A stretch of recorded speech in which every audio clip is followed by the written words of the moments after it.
Hello guys, তো প্রথমে তোমাদের দেখিয়েছিলাম জগন্নাথের স্নানযাত্রা বাচ্চারা মিলে করিয়েছিল ঘরেতেই ঘটি করে গঙ্গা জল দিয়ে। তো দেখো আমাদের পাড়াতে ছোটোখাটো করে রথ তৈরি করা হয়। রথটা দেখতে পাচ্ছ হাতের তৈরি, বোর্ডের বানানো।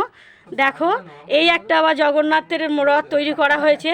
তো খুবই ভালো লাগতেছে। জগন্নাথের সঙ্গে যাচ্ছে আমাদের গোপালু, সব দেখতেই পাও। গোপালকে চান করাই, আমি ভোগ দিই। তো 4টে গোপাল আছে, 4টে গোপাল নিয়ে যাচ্ছে, জগন্নাথের সঙ্গে যাচ্ছে, তার সঙ্গে যাচ্ছে ভোলানাথ। ভোলানাথের দর্শন পাবে। তো তার উপরে দেখো ভোগ দেওয়া হয়েছে, ফল দেওয়া হয়েছে 5 রকমের। এবার ভোগ দেওয়া আছে ছোটোখাটো করে বাচ্চারা মিলে করা।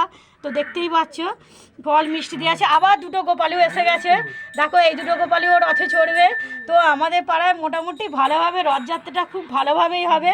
সব দেখে নাও, এসব বাচ্চারা দাঁড়িয়ে রয়েছে, আনন্দ করবে। সকাল থেকে ওরা সব শুকিয়ে আছে, অবশ্য কেউ কিছু খায়নি। এইটাই আনন্দ বাচ্চাদের।